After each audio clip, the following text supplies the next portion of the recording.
જી સીતારામ પરેશભાઈ. ભાવેશભાઈ, સીતારામ આ સીતારામ કાલે બોલો. થયું એ આખું અલગ થઈ ગયું પરેશભાઈ. કેમ, કેવી રીતે?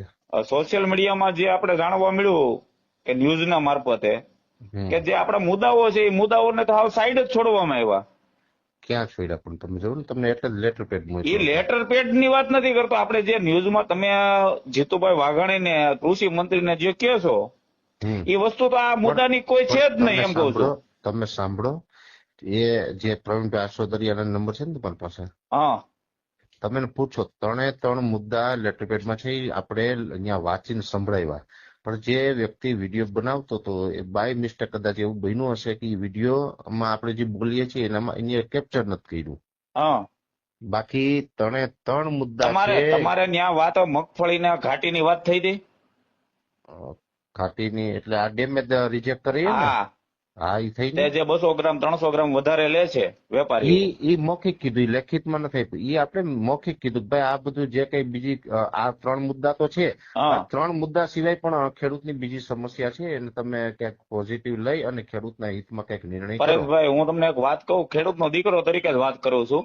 આ હમ મુદ્દો રહ્યો ને આખું આપણું આ જે આંદોલન હતું ને એ હમ સંપૂર્ણ પૂરું થઈ ગયું. તમારે જોવું હોય ને તો ગમે એ રીતે જોઈ લેજો, કોઈ વસ્તુ કાંઈ નહીં થાય. કેમ કે તમે કોમેન્ટ વાંચો છો એ ન્યૂઝની અંદર. પણ હજી તો રાત્રે 2 વાગે તો પહોંચ્યો હું. આ પણ તમે ભલે પહોંચ્યા, તમે કોમેન્ટો વાંચો તો ખરા કે આ મુદ્દો આપણે ખેડૂતોને લઈને હર વખત પરેશભાઈ છે ને યોગ્ય વ્યક્તિ આપણે ગોતીને એની પાછળ ખેડૂત જાતો હોય, સમજ્યા? હમ હું તમારી હારે જોડાવાનું કારણ હું છે કે ભાઈ ખેડૂતનું હિત છે. હું હજી તમને કહું છું કે મારે 3 લાખ નો આવે ને તો કાંઈ નહીં, એટલે પણ આપણે નથી બીજા જોતા ને, ખેડૂતને બીજા ક્યાંક ખેડૂતને મળે, થવાના કોઈક હોય. લાભ મળે ને એના તરફેણમાં એની હારે વાત કરવાની હતી જીતુભાઈ સાથે. આ તો આજે પછી કહી દી ને જીતુભાઈએ કાલે. જે સોશિયલ મીડિયાની અંદર કૃષિ મંત્રીએ જે જાહેર કર્યું આ હમ યોગ્ય યોગ્ય હતું ન્યૂઝની અંદર? શું યોગ્ય? જે આ કાઢી નાખ્યું બીજું બધું, જે વાતો તમે કરેલી હતી એ કાઢી નાખી, યોગ્ય કહેવાય? એટલે કોણીએ કાઢી નાખી? હવે અત્યારે સોશિયલ મીડિયામાં ન્યૂઝની અંદર જે વાત આવે છે ને એ આપણે જે પાક ધિરાણમાં જે ઇન્ટરેસ્ટ આપણે જે 7% રહ્યું ને, 3% રાજ્યનું ને 4% કેન્દ્રનું, હા. બસ આ વાતને લઈને મુદ્દો હાલે છે અત્યારે. અરે આપણી માંગો જે હતી ને એ તો હાવ પૂરી જ થઈ ગઈ, એમ એ વાત તમે જ હવે કઈ નથી આવતી. હવે તમે સાંભળો. તમે છે ને પેલું તમારે લિંક જોતી તમને મોકલું. ઓલા ન્યૂઝ રૂમ ની અંદર જે મેં ઇન્ટરવ્યુ આપ્યું એમાં ત્રણે ત્રણ માંગ હું ફરીથી બોલ્યો છું કે આ ત્રણેય માંગને લઈને અમે લેખિત અને આપ્યું છે. આના વિશે સાંભળો તમારે તમે. હતા તમે એવું લાગે તો ઇન્ટરવ્યુ આપી દો કે ભાઈ આ જે કેસ રહ્યો ને ગમે રીતે દબાવવાની કોશિશ થાય છે. હા, આપણે હું તો આપી દઉં ભલે બપોરે. મળવા ગયા હતા ને આખો કેસ ડાયવર્ટ થઈ ગયો ને એવું લાગે છે. ખેડૂતોનો આમાં મનોબળ તૂટી જાય, સમજ્યા? નહીં નહીં, ખેડૂતોની માંગ ભલે પૂરી ન થાય તો કઈ નહીં, આપણે હાથા નહીં, મજબૂત જોઈએ છીએ. માંગ આવે સવાલ જ નો નથી, પાક પણ આપણે એનું કુદરત સ્ટેટમેન્ટ, આપવાની છે ને એટલી જ આપવાની છે. એનું સ્ટેટમેન્ટ આગળ આપી દઉં, મીડિયામાં આપી દઉં અને આપણા સાંજે યુટ્યુબમાં આવી જશે.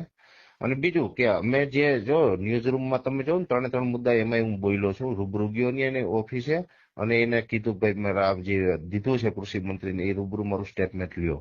એને દીધું. પછી નિર્ભય ન્યૂઝમાં આપ્યું કે ભાઈ અમારા 3 મુદ્દા છે, એ આજે લેખિતમાં આપ્યું. લેખિતમાં આપ્યું એનો મતલબ એવો નથી કે અહીંયા અમારું કામ પૂરું થઈ ગયું.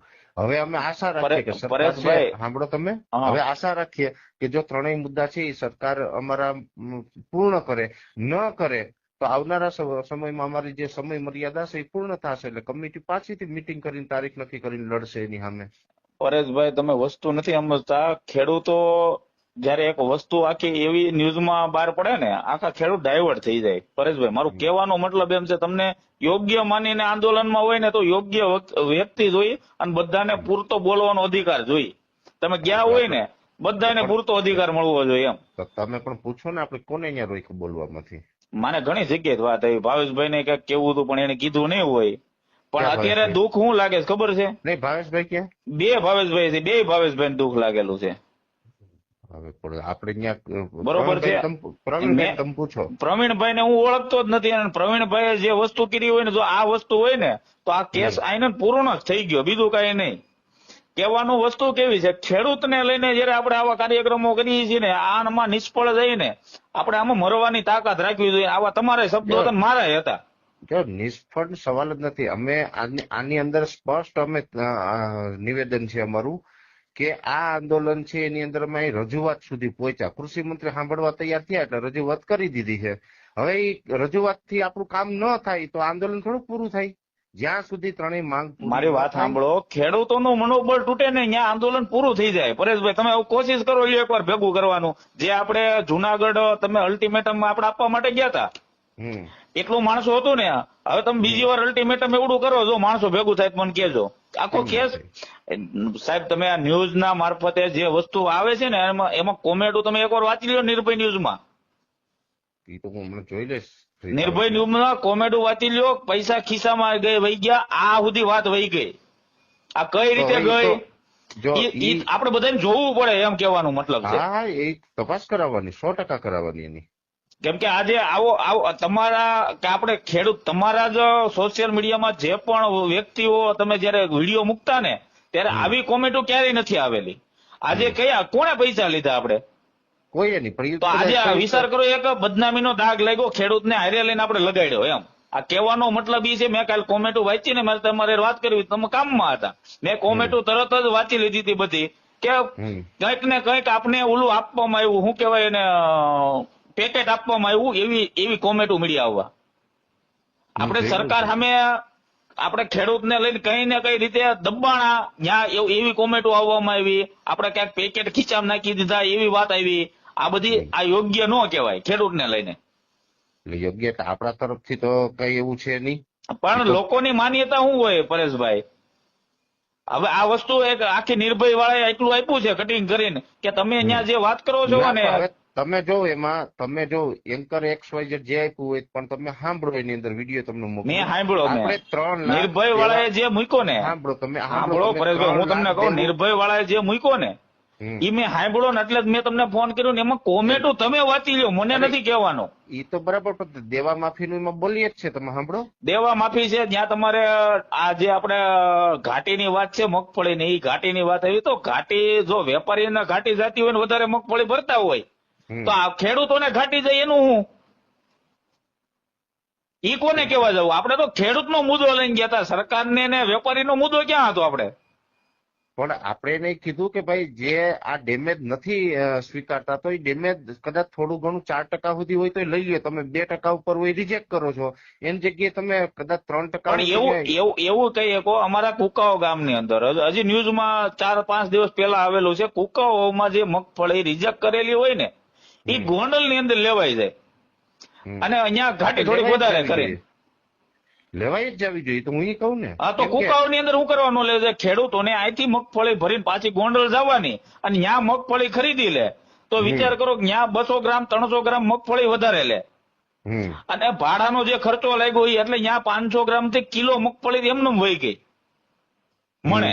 કેમ કે ઘાટી થોડે ને, ગોંડલ ને કુકાઓ નું અંતર થાય 50 કિલોમીટર નું, 40-45 કિલોમીટર થાય, તો એટલું ભાડું ચડે. અંતર છેટું હોય એટલે વધારે લેવાની, એવું હોય? વધારે લેવાની વાત નથી કરતો હું તમને, તો કે ત્યાં કુકાઓ જે મગફળી રિજેક્ટ કરી એ ગોંડલ ની અંદર પાછી લઈ લેવામાં આવે, તો ખેડૂતનો તો એક તો ઘાટી વધારે ભરવાની, ત્યાં કણ વધારે ભરે છે ગોંડલ ની અંદર. એ સોશિયલ મીડિયામાં આવેલું છે. અને પ્લસ જે ભાડાનો ખર્ચો લાગે, કુકાઓ લાવવામાં આવ્યું, ત્યાંથી પાછી ભરીને ગોંડલ લઈ જવામાં આવી, આ ઘાટી જ કહેવાય ને. હા, બિલકુલ. તો આ વસ્તુ આ બધી એને ઘાટી કિલો ગઈ, 200 ગ્રામ નહીં. તમે 100 ગ્રામ કિલો ની ઘાટી ગઈ ને ખેડૂતને, ઈ જ ગણવાની રહે. તો આવો પ્રશ્ન ત્યાં કરવાનો હતો, એની જગ્યાએ વેપારીઓને ઘાટી જાય છે એવો પ્રશ્ન ક્યાં કરવાનો રહ્યો? અને પેલા તો તમે નિર્ભય ન્યૂઝ ની અંદર તમે કોમેન્ટો વાંચી લ્યો, એટલે તમને વધારે આઈડિયો આવશે કે આપણું આ જે આંદોલન રહ્યું ને એ હાવ પૂર્ણ થઈ ગયું. લોકોના મગજની અંદર હવે આખું અલગ બેસી જાય. તમે વિચારી લેજો, તમારે હવે 100 માણસો ભેગા કરવા પડશે, નહીં થાય. હવે સાંભળો, અમે પરમ દિવસે મિટિંગ રાખી છે, આ બધા આગેવાનને બોલાવ્યા છે, અને યોગ્ય તાકાતવાર મૂકો. ભાઈ, જ્યાં જેને જેલમાં જવું પડશે ને જવું, ખેડૂત માટે જવું છે. આપણે મારા તમારા પ્રશ્નો આટું નથી જવું. હું તમને તૈયારી મારી તૈયારી છે. મારે પાક ધિરાણ 3 લાખ નહીં, પણ જે છે ને હસોડું માપ નો થાય ને હજી 2 લાખ વધારે દે ને તો હું ભરવા તૈયાર છું.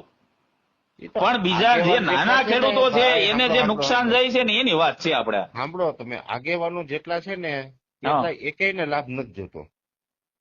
હું તમને આગેવાન બધા કહે છે કે આગેવાન બધા છે ને એને કોઈને પોતાના લાભ માટે આ નથી દોડતા, હજી અમે આ ફોર્મ ભરેલું છે, આપણે જે 22,000 હેક્ટરે આપવાના છે ને, સહાય પેકેજ સહાય પેકેજ ઈ મેં ફોર્મ ભરેલું છે. મારી વાડીએ જે મજૂર મારે જે એમપી માંથી જે ભાગ્યો મારો છે ને, મારી સહાય આવે ને સોશિયલ મીડિયાના માધ્યમથી બધી સહાય એને આપી દેવાની છે, મારે જોતી જ નથી.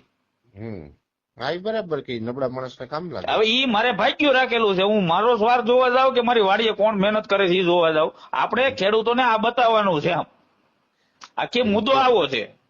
ઈ મુદ્દો જો આપણે એનો વિડીયો બનાવી મૂકેલો છે 2 દિવસ પહેલા કે ખેડૂત આપણે વાડીએ જે મજૂર કામ કરે છે આપણે ભલે નથી જોતી. ફોર્મ અમારા ગામના સરપંચ છે, મને એવું કીધેલું હતું તારે ક્યાં સહાયની જરૂર છે, તું તો આનો આગેવાન છો એમ.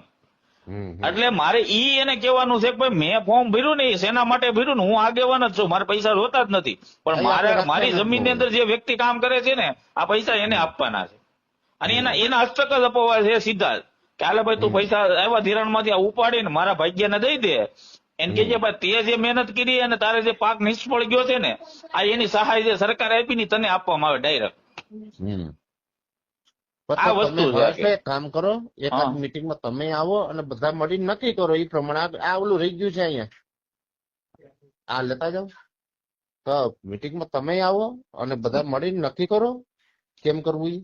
નક્કી એટલે આમાં પાછળ આપણે ઝૂકવાનું જ ન હોય. જો અત્યારે છે ને પરેશભાઈ, હું તમને હાવ ક્લિયર કહી દઉં, મારી વાત સાંભળો. હું તમને શું કહું છું કે જે પણ વસ્તુ આપણે બની ને પરેશભાઈ, કાલે જે બની ને એ એક આપણા ઉપર દાગ લાગ્યો. આપણા ઉપર તો દાગ આપણે સહન કરીશું, પણ આપણા કારણે ખેડૂતો ઉપર દાગ લાગ્યો ભાઈ. સમજ્યા તમે? આ રે ને આ બધા આખી અલગ ન્યૂઝ આવી ગઈ છે. એમની તો ત્યાં જઈને આપણે શું કરવું જોઈએ એ સમય કયો. આપણે ખેડૂતના મુદ્દા તમારે સ્વીકારવાના છે અને આનો પ્રશ્નનો જવાબ ક્યારે આપવાના છો આ માર્ગે જવાનું હતું. નકર પછી ગામડે ગામડે ખેડૂતોની મીટિંગ ચાલુ કરી દો. આપણે ભલે હજી 100 મહિના મોડું જવું પડે. ગામડે ગામડે ખેડૂતોને એકત્ર કરો ને હારે બધાને જવું છે ને બધાની માંગો એમ. આપણે બોલી એવું નહીં. આપણે જો આ નિસ્વાર્થ ભાવે જ છે ને, આમાં કોઈને કઈ લઈ તો નથી લેવું ને. બિલકુલ નહીં. તો પછી એકવાર ગામડે ગામડે એક સંગઠનની મીટિંગ કરો નક્કી. તમે જયારે શનિવારે બેઠક કરવાના થવો ને એમાં નક્કી કરો ભાઈ ગામડે ગામડે મીટિંગ યોજો, આપણે બધા જાવું ત્યાં આગળ. બરોબર છે કે ભાઈ ખેડૂતોને જે સહાય મળી છે આ યોગ્ય હોય તો અમે આંદોલન આગળ વધારી, નકર અહીં પૂરું કરી દઈએ. બસ આનો એક યોગ્ય નિર્ણય આવે. મીટિંગમાં નિર્ણય થાય ને કાંઈ વાંધો નહીં, યોગ્ય હશે તો આવી જાય. હાલો ને બીજું શું હોય, આ વસ્તુ કરવાની છે એમ. પધારો, જો તમે આવતા હોય તો એ આવો, અને જો તમારે વિડીયો કોલ થી જોડાવવું હોય તો વ્યવસ્થા કરી દે. હું ના વિડીયો એ જોવો. લગભગ તો મારે મેરેજ માં આવવાનું છે જુનાગઢ. પછી આવો જ રૂબરૂ. તારીખ કઈ છે? શનિવારે પરમ દિવસે એટલે 6 તારીખ થાય ને? 6 તારીખ.